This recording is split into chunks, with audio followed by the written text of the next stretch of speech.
Hello dear student.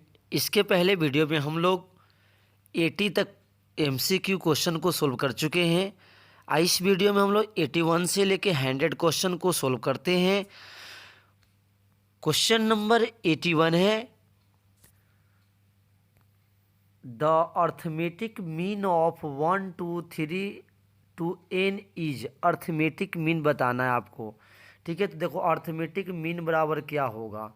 तो arithmetic mean जो होगा ऊपर आपका सम ऑफ ऑब्जर्वेशन, क्या बोलते हैं, सम ऑफ ऑब्जर्वेशन बाई क्या लोगे, number of observation. Number of observation करोगे, ठीक है।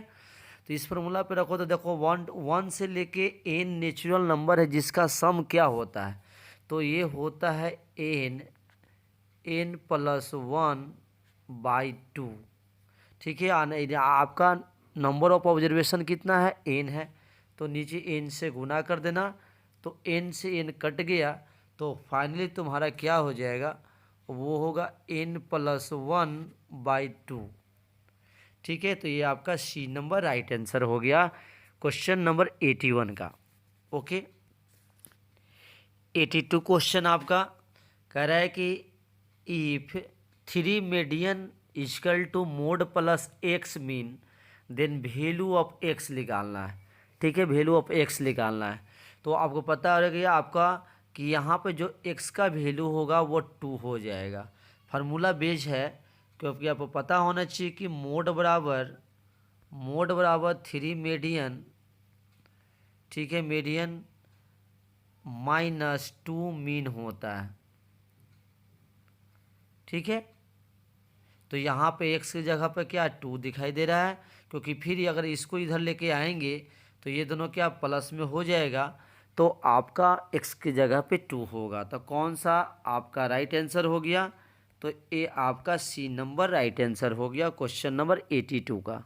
ओके, चलिए क्वेश्चन नंबर देखते हैं 83। कहता है कि the mode of observation, mode बताना है। तो मोड क्या होता है, जो जिसका नंबर ऑफ फ्रीक्वेंसी ज़्यादा हो उसको क्या बोलते हैं, मोड बोलेंगे।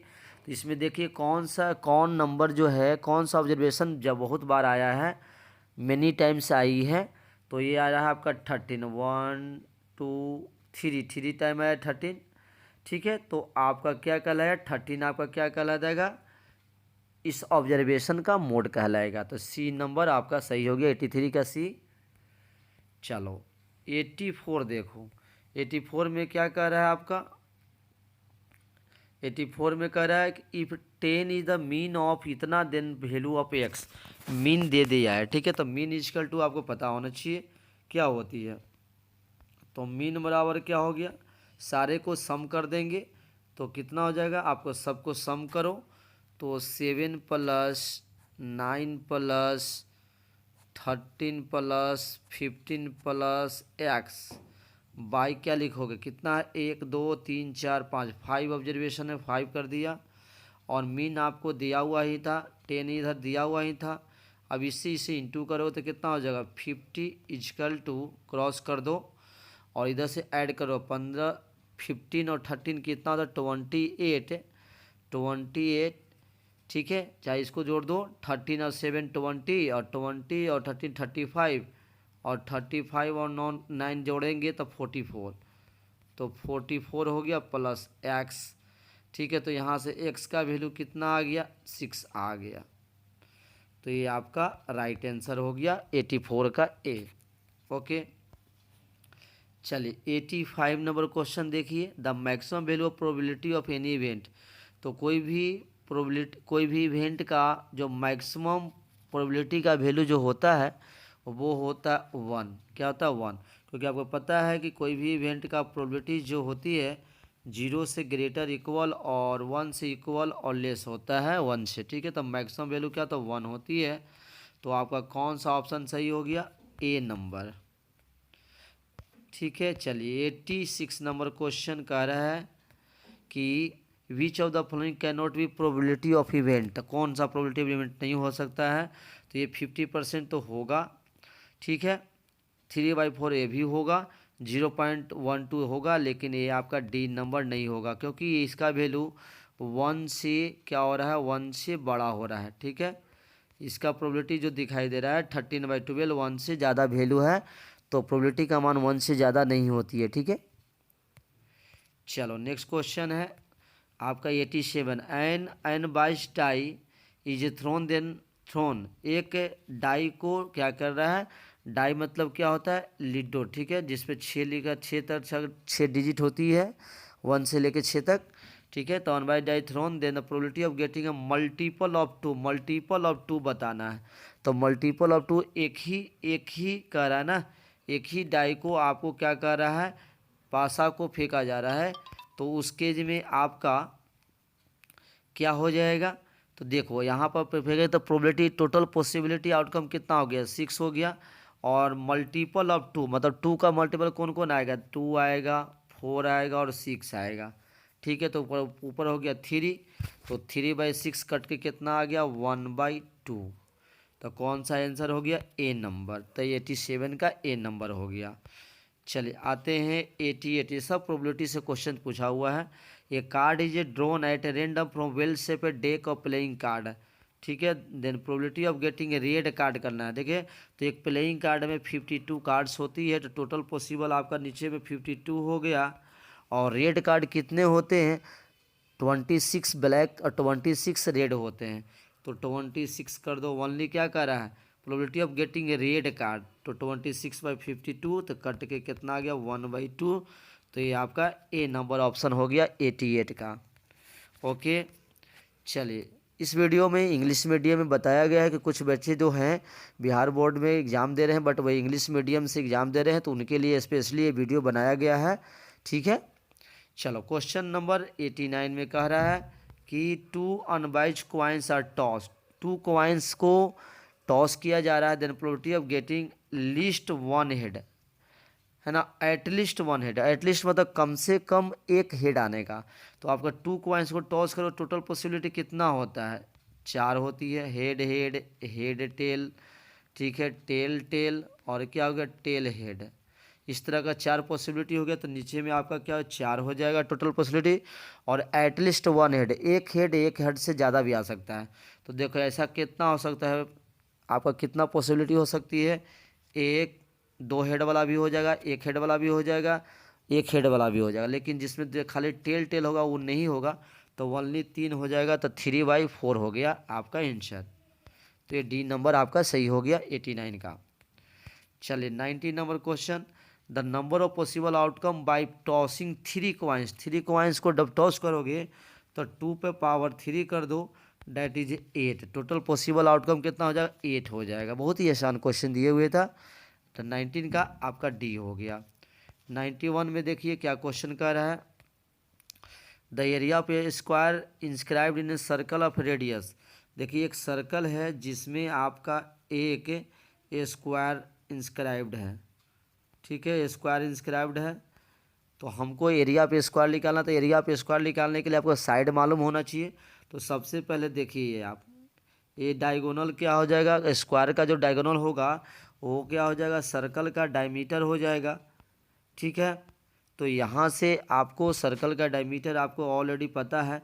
और देखो मान लेते हैं कि आपका ये स्क्वायर दे, तो ये एक्स हो गया, साइड ये है तो ये भी ये हो जाएगा। और ये क्या होता है, डायगोनल कितना होता है, स्क्वायर का डायगोनल कितना होता है बताइए, ये होता है √2a। कितना, √2a। तो देखिए √2a बराबर कितना दिया हुआ है, 16 सेंटीमीटर। तो लिखेंगे √2a इजकल टू 16 सेंटीमीटर। तो यहाँ से a इजकल टू कितना हो गया, 60/√2 करेंगे तो कट के कितना हो जाएगा, 8√2 आ जाएगा। अब आपको एरिया पे स्क्वायर निकालना, तो इसको स्क्वायर कर दो। तो एरिया पे स्क्वायर जब दो होगा तो कितना हो जाएगा, 8√2 का स्क्वायर करिएगा तो कितना हो जाएगा, 8 8 जा 64 और इंटू 2 तो कितना हो गया, 128। तो ये डी नंबर आपका सही राइट आंसर हो गया, 128 सेंटीमीटर स्क्वायर। ओके, चलिए क्वेश्चन नंबर देखिए 92 में क्या कह रहा है, आपको दिया हुआ है कि the ratio of circumference of 2 circle is a 4:5। Circumference मान ले कि C1 और C2 2 सर्कल है जिसका सरकम्फ्रेंस का रेशियो 4/5 दिया हुआ है। तो सरकमफ्रेंस का रेशियो हो गया, तो पता है सरकमफ्रेंस बराबर क्या होता है 2πr1/2πr2, ठीक है। ये होता है इक्वल टू 4/5। तो कटेगा 2π तो सिंपल रेडियस का रेशियो कितना हो गया 4/5 आ गया। चलो इसमें निकालना है एरिया ऑफ रेशियो, एरिया का रेशियो निकालना। तो एरिया इक्वल टू क्या होता है फॉर्मूला बताइए। एरिया इक्वल टू होता है πr1² का स्क्वायर होगा। तो पाई से पाई काट दीजिएगा।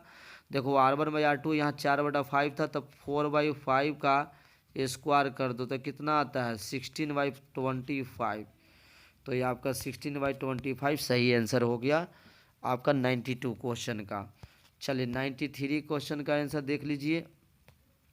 If the area of equilateral triangle is इतना देन इट्स साइड।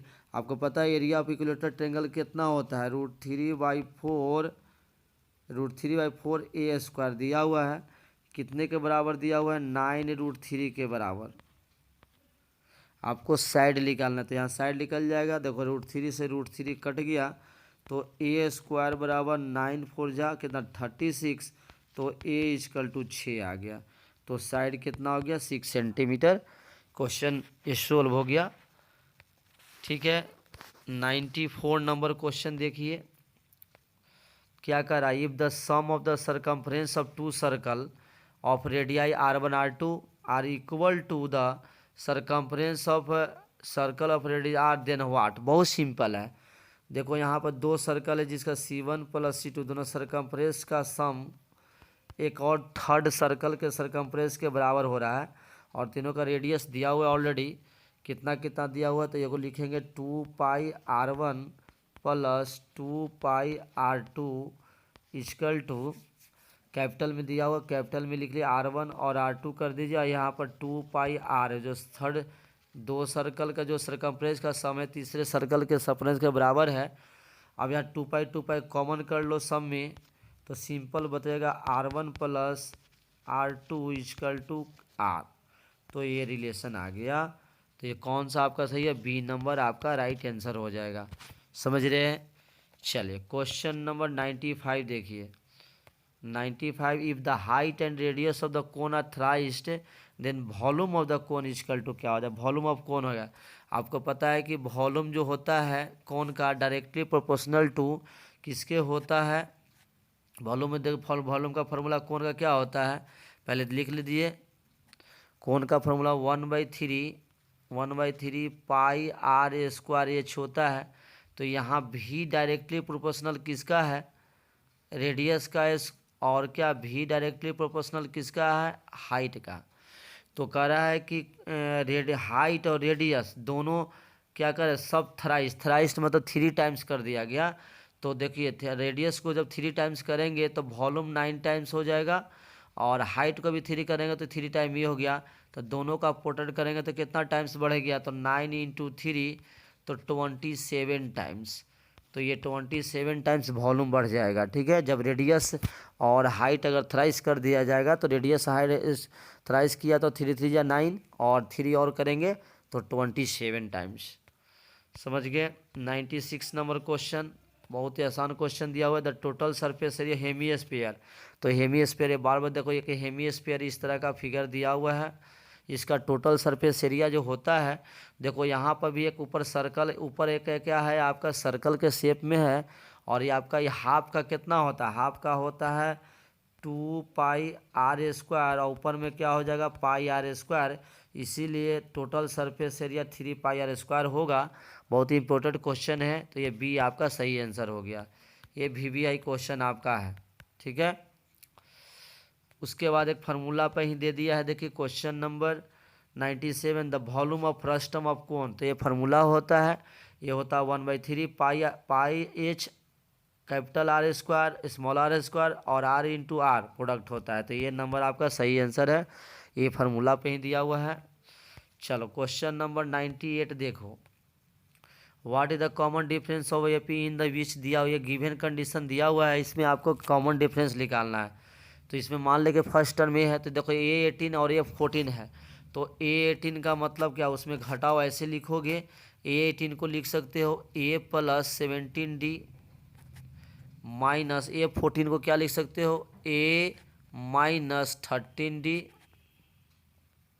ये होता है 14 इक्वल टू 32। अब देखो यहाँ पे A से 1 कट गया और 17 में से 13 जाएगा तो सिंपल 4D बचेगा बराबर 32। तो यहाँ से D का वैल्यू कितना आ गया, 8 आ गया। तो ये आपका राइट आंसर डी नंबर हो गया, सी नंबर, सी 8। 98 क्वेश्चन हो गया।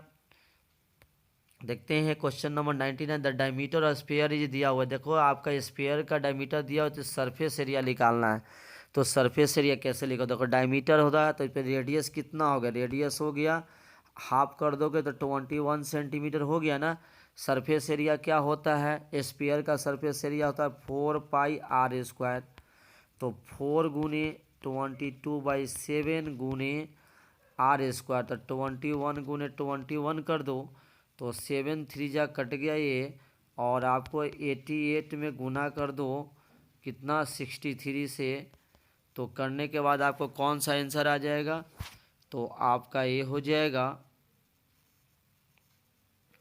ये हो जाएगा सी नंबर, राइट आंसर आपका ये हो जाएगा आपका 5544 सेंटीमीटर स्क्वायर।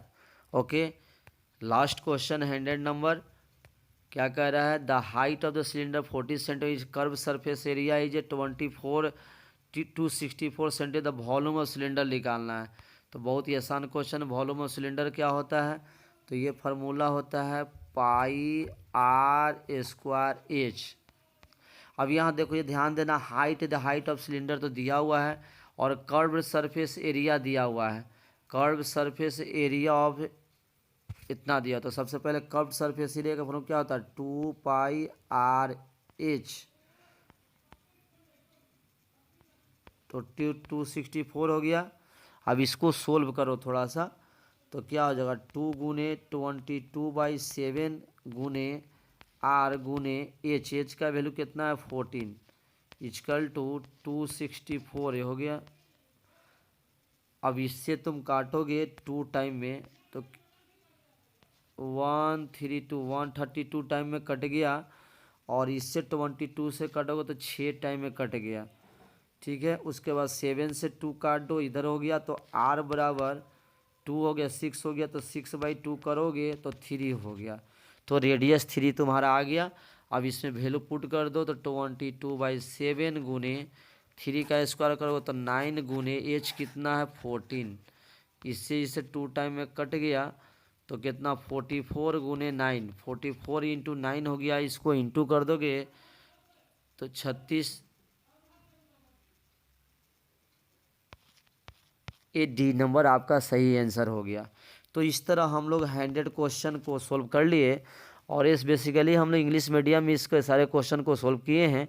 और अगर आपको बिहार बोर्ड से अगर हिंदी मीडियम में देना चाहते हैं, हिंदी मीडियम के जितना भी स्टूडेंट हैं, अगर वो सॉल्यूशन देखना चाहते हैं तो हमारे चैनल पे आपका सॉल्यूशन मिल जाएगा। आप वहाँ पे जाके ओपन करके देख सकते हैं। और ये वीडियो अगर बेनिफिशियल लगा होगा तो हमारे चैनल को लाइक और सब्सक्राइब कर दीजिएगा। Thank you.